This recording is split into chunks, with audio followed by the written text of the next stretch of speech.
r/Nosleep. Posted by u/Go Navy 27. I'm trapped in a city that's been cut off from the world and overrun with monsters, again. Turns out soundproofing a bridge is every bit as insane and difficult as it seems, but damn, can it pay off? Wow, it's been a while, huh? Let me tell you why. Life has been eventful since I last shared with you.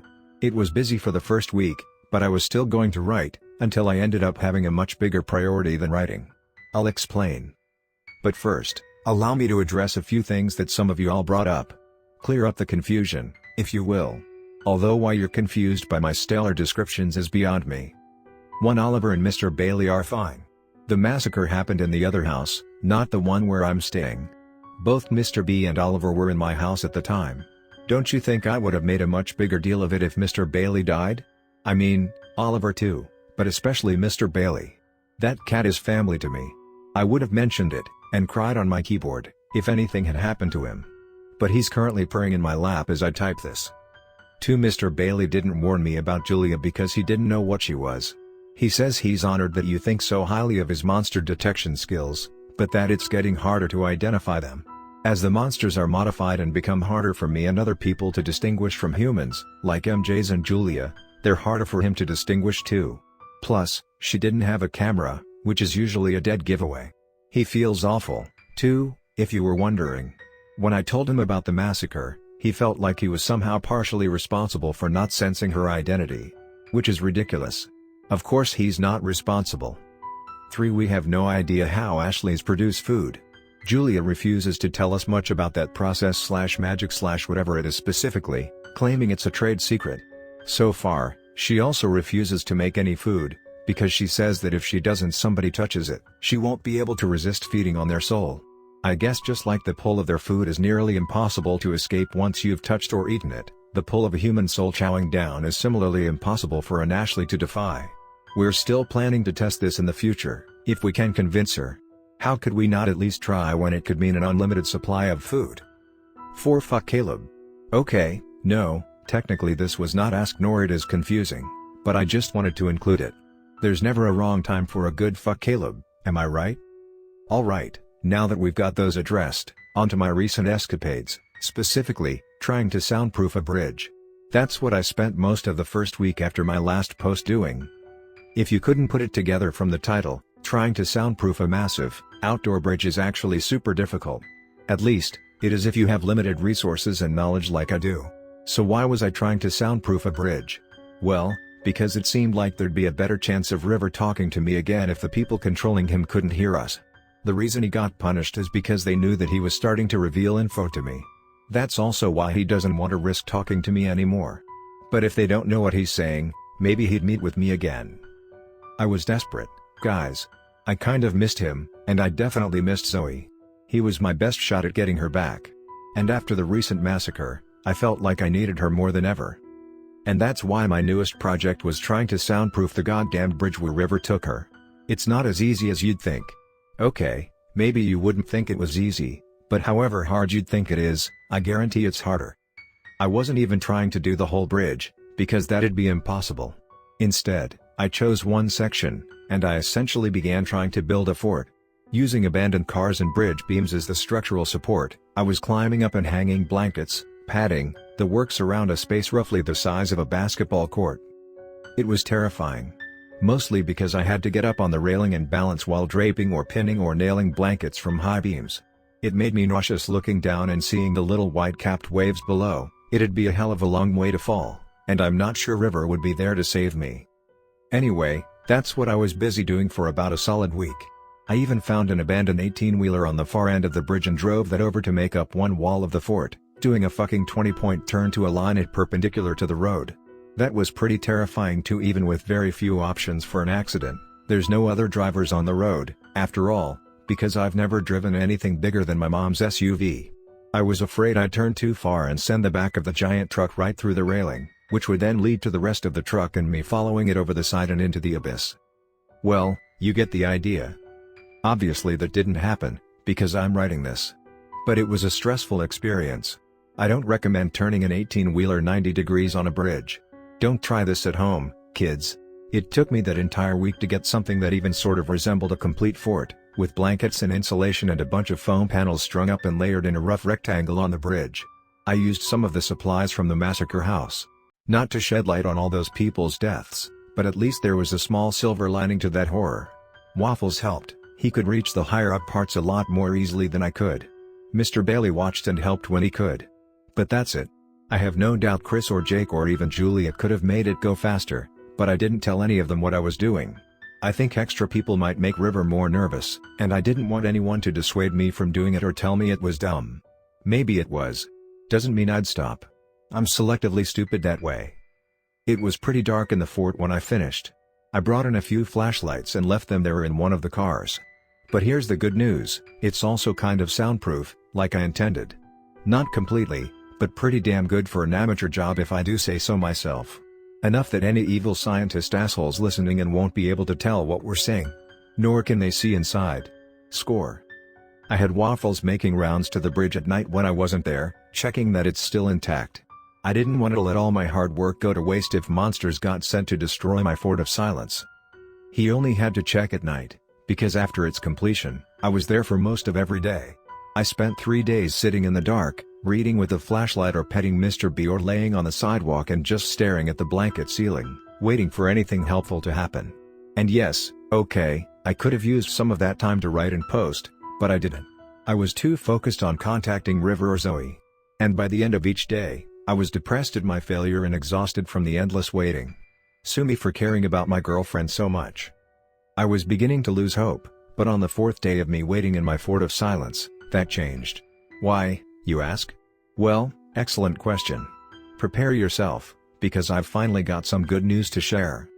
I was laying on the concrete on my back, eyes closed, when I suddenly heard the familiar sound of a crashing waterfall, coming from somewhere outside my enclosure. Frantically, I sat up and crawled over to the nearest blanket, pulling it back to look out at the street. Nothing. It had sounded exactly like River, but there was no one out there. My heart sank. Maybe I'd been so desperate that I'd imagined it. I wouldn't put it past me. I'd been dreaming of Zoe most nights, and they were so real that I woke up thinking she was next to me. Curse my active imagination.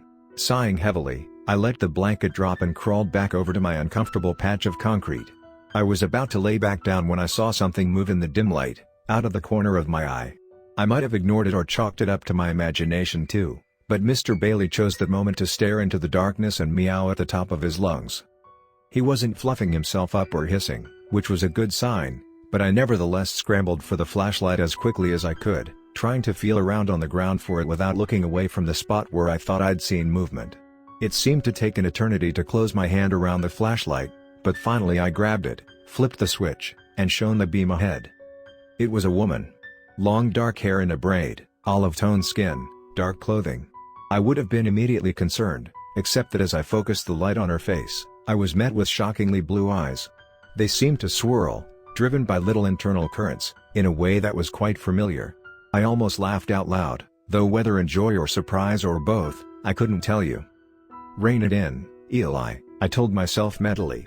Because who was to say this wasn't another water creature that had been made to replace my friend? Mr. Bailey wasn't on the defensive, but he's not always perfect at detecting monsters either, especially recently. He would like me to note here that he's still perfect in every other way. I waited for a moment, just staring at the girl as she stared right back at me. But it wasn't long before I couldn't wait anymore, and I blurted out, "River?" The woman continued to stare for another few seconds, but suddenly her face split into a wide grin, and she lowered herself to sit cross-legged facing me. Finally, someone didn't start with the same first question. Relief flooded through me for more reason than one, of course, because this wasn't an unfamiliar monster I had to fight, but rather a friend, also, because it was River, and River was back. Maybe my plan had worked. Maybe the soundproofing would allow her to talk to me again. She looked fine, not falling apart like the last time I'd seen her. "Are you okay?" I asked. River shrugged. "I never really am," she said quietly. "But I'm better." I realized that I was still on my hands and knees, shining the flashlight directly at her. My kneecaps were starting to ache. Placing the flashlight on the concrete, I lowered myself back until I too was sitting cross-legged. It felt familiar, like how we'd used to sit and talk, except now it was in a blanket fort. I couldn't decide whether the vibe made it creepier or cozier. But hey, if River would talk to me again, I wasn't complaining. Excitedly, I gestured to the fort of silence around us. "Look," I said. "It's soundproof." "Well, mostly. Do you like it?" She smiled. "I watched you build it," she said. "Why?" "To talk, obviously," I exclaimed. "They punished you for talking to me, so I figured I'd make it impossible for them to know you're talking to me. You better be willing to use it, because I almost fell off the bridge like 6 times putting it together. Including once in an 18-wheeler. Oh man, that would have been a stupid way to die after all I've been through. Over a year in a monster hellscape, and I die by accidentally backing off a bridge in a giant truck while attempting to build a blanket fort. Thank God that didn't happen, huh?" River was simply staring at me the whole time I spoke, still smiling slightly. When I finally ran out of breath and stopped, somewhere in there I forgot to breathe. "Oops," she chuckled, the same way she had the first time I'd talked to her alone. "I do like you," she said. "You're amusing." I tipped my imaginary hat. "Why thank you," I said. "It's one of my many God-given talents. That, and making stupid decisions that somehow end up working out okay. Oh, and pissing Tristan off by merely existing." I sighed. "R.I.P. Tristan." River shook her head. "I don't know who Tristan is, but no one's put this much effort into me before."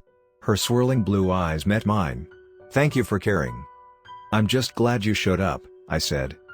"I almost didn't," she replied quietly. "But you put so much effort into it. I had to see why." "I even almost fell off the bridge and died several times," I reminded her. She chuckled again. Then, so softly I had to strain to hear, she said, "I would have caught you." At this Mr. Bailey chirped and moved closer to her, purring. "I guess anyone willing to save me is okay in his book." River smiled and very gingerly reached out a hand. Slowly, as Mr. B stood there expectantly, she touched his head ever so slightly with the very tip of her finger. Water droplets dribbled down his face, but he didn't seem to mind. Shaking them from his fur, he purred loudly and sat next to her, curling his tail over his paws. I knew what he was doing. He was trying to show her that he approved of her, and that he wanted to be friends even if she couldn't really pet him. It seemed to work. River smiled more and watched him happily. God bless the friendship skills of that cat. No words, and he still makes friends easier than I do. Granted, he is a lot cuter than me, so maybe that's why. There was a long moment of silence, broken only by Mr. Bailey's loud purring, before either of us spoke again. I didn't want to be the one to ruin the relative peace and quiet. That is, until my impatience got the best of me once again, and I finally blurted out, "So this will work? You'll meet with me?" River looked up at me, her eyes a bit brighter than they'd been when she'd arrived. "I'll try," she said. My heart beat faster, speeding up in its hope. Now for the question I cared about even more. "What about Zoe?" I asked. It made my chest ache just to think of what could have happened to her in the time since I'd last heard from her, or even about her from River. She'd been gone a month. Of that month, I hadn't talked to River for the last 2.5 weeks or so. That's a long time to have no idea what's happening to the woman I love. River suddenly looked very serious, and when she next spoke, her voice was so low that I had to lean forward to hear her. "Tomorrow," she said. "Be here tomorrow, after dark. Stay inside your fort. Don't come out until you hear me leave." I could feel my heart pound, my mouth go dry. "What happens tomorrow? You bring her back?" I whispered. "Is she escaping? Are they releasing her?" River shook her head. "No details. Still too risky. Just be here." I started to protest, but River was on her feet before I could form anything coherent. She immediately stepped through one of the blankets, splashing apart and presumably reforming on the other side, leaving the blanket soaked and dripping water onto the concrete. A second later I heard the distinctive waterfall sound of her descending back to the river below, and I was left alone with my racing thoughts in the dark. So of course, I went back the next day. Whatever the reason for her return, I might be getting Zoe back, and that was enough of a cause for me to show up. I was there early, in fact, because fuck, I'm not gonna risk missing something that important. I even considered bringing flowers. I don't know, it seemed cute. I haven't seen her for a month, and considering what she's been through, an extra little surprise couldn't hurt, but I didn't have time to deal with Sandra. Instead, I brought Waffles, who spent the entire trip to the bridge yipping and whining in excitement, his teeth bared in what I believe to be his version of a smile. He might have been even more thrilled than I was, which is really saying something. All this to say that we were in the fort before sunset. And then we waited. Now, I've done a lot of waiting, especially in the past few weeks on that very same godforsaken bridge, but this was the longest wait of all? Knowing that I could see Zoe again in mere minutes? Well, each minute felt like a fucking eternity. I had just spread myself out on my back, dramatically declaring that if anything happened to her, I would never love again. Another great Princess Bride reference, if I do say so myself. When I heard the roar of rushing water, instantly, I was on my feet. I wanted to look, hell, I wanted to run out there right that moment, but I remembered what River had told me, and how serious she had seemed. What if there was someone else out there too, who I just couldn't hear? What if I wasn't supposed to know about this, and River was risking everything again just to tell me? I couldn't get River punished again. The next time I did could always be the last. So I waited more. Maybe I shouldn't have, I don't know. I sure as hell have never been antsier in my life. But as much as I wanted Zoe to be safe in my arms, I wanted River to be safe too. Or at least, not in danger because of me. I've hurt enough people already. And finally, I heard the same sound of rushing water once more. As soon as it faded, I was ripping the blankets back and sprinting out onto the bridge. Luckily my eyes had mostly adjusted already to the night, thanks to the fort of silence being as dark as the outside world. And by the dim light of the moon, I saw her, standing there on unsteady legs, still in the same clothes she'd been wearing a month ago, axe limp at her side, hair a mess, glasses askew. And God, no one had ever looked so beautiful. I closed the distance between us in seconds, ready to hug her tight.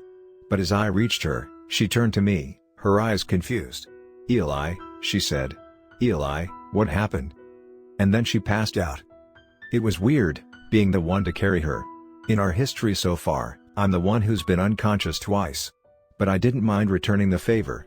Waffles wanted to carry her too, but I told him he already got the wonderful opportunity to carry me, which he did, both of the previously mentioned times of unconsciousness, and that it was my turn. I was worried about her health. She seemed weak and shaky, and her breathing was shallow.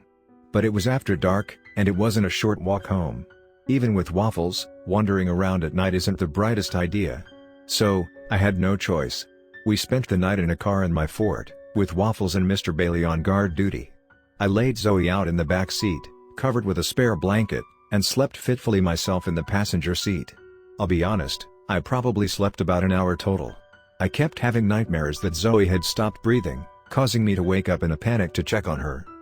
The next morning, this was yesterday morning, for those following along at home, she was still unconscious. I carried her back to her house as soon as it was light out, escorted by Waffles and Mr. B. Oliver, and everyone else were still asleep when we crept in. I carefully took her upstairs and laid her on our bed.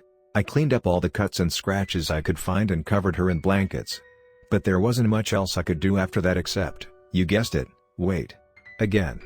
There was nothing visibly wrong with her. I even sent Waffles to get Chris, who came and looked her over.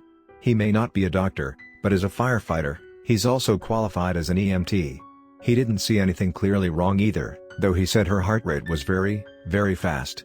I think he wanted to ask me what had happened or how I'd gotten her back, but he didn't. That's a nice thing about Chris. He knows when to talk and when not to. She stayed unconscious for most of the day. At some point, I figured I should at least take off her dirty jacket. As I gently did, I felt something in the pocket. It turned out to be a folded up piece of paper, which I cautiously took out and opened. It was in Zoe's handwriting. "I don't think they want to kill me. It'd be too easy that way, not enough of a game. That's all this is to them, after all, one massive game, sacrificing people as pawns, claiming it's worth the losses in the name of science. You know that just as well as I do.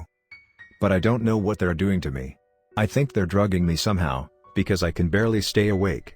I remember needles, machines, but it's all a haze. They hurt the water man, too. He says you named him River. I like that. But he looked terrible the last time he visited, like he couldn't hold himself together. I heard them torturing him, you know. I heard his screams. He didn't deserve that. It's bad, Eli. I feel so weak. How can I escape if I can barely stay awake long enough to write this? At least I can dream of you when I sleep. I love you." And that's all I had to go on. I spent the rest of the afternoon reading and rereading, trying to piece together any important clues I might be missing, but there wasn't much. What had convinced Zoe they didn't want to kill her? And if they didn't, what had they been doing? And why? Last night, Zoe finally woke up. I was sitting on the floor, my back against the bed, her note in my hand, and she gently nudged me awake, as I apparently had fallen asleep somewhere around the 200th reading of her message. "Eli," she whispered. "Eli, wake up. I'm alive." "Fuck off," I muttered, still half asleep. "Who's alive?" "Me, you idiot," said Zoe. "The person who's saved your ass more times than you can count." Her words and her voice were beginning to sink in. Now I was awake. "You liar," I insisted as I twisted around, my face inches from hers. "It's only been 3 times, and I can count to 3. "News to me," said Zoe, grinning. Then I kissed her, or maybe she kissed me, but either way we were kissing and I wrapped my arms around her and pulled her down onto the floor with me, still draped in blankets. And it was perfect. When we finally separated, I kept my arm around her as we both sat in the messy nest of blankets on the carpet. "You had me worried," I said. "When you were gone, and when you came back. You've been unconscious for 24 hours. She laughed. "And you know what? I'm still tired. Whatever they did to me was apparently pretty exhausting." I handed her the note. "Speaking of whatever they did to you, does this spark your memory?" She read it once, twice, and then frowned. "I don't remember anything that happened. I don't even remember writing this. The last thing I remember is the water creature, River, grabbing me." My heart sank. I had hoped her note would help her remember more, but instead she recalled even less than her words suggested. She had no memory of the last month, and that meant anything could have happened and she would have no idea. I supposed it was good that she didn't have any trauma from it, but unfortunately, it meant we didn't know why they'd taken her, or how she'd gotten back. Had she escaped or been released? Had they done something to her that we didn't know about? Well, in the moment, it didn't matter. We'd deal with that later. I cuddled with her on the floor and caught her up on everything she'd missed. It was such a relief just to hold her again. Telling her everything took a while, and by the time I was done, she was yawning, looking about ready to pass out. "Go to sleep," I told her, picking her up and placing her back on the bed. "Fine," she said sleepily. "I will if you go write again." "What?" "You said you've written less since I was gone. I know it helps you. And now you finally have good news. So go write," she said, her eyes already closed. "I love you," I said. She murmured something back, already half asleep. I stood there for a minute, watching her and smiling, before heading to the computer. And, well, here I am, finally finishing up this story the next day, now that she's gone to sleep again. I'm pretty worried about her exhaustion, but maybe it's just a month of drugs wearing off. And she did go through what was presumably quite an ordeal, even if she doesn't remember it. I'm trying to focus on the positive, which is that I have Zoe back, and for now, everything is okay. Even if there's more to deal with tomorrow, which there always is, at least for today, she's back home with me. It's nice to know that even in a stupid world like this one, a stupid endeavor like building a blanket fort on a bridge and almost falling off 6 times in the process can pay off. Cheers to that.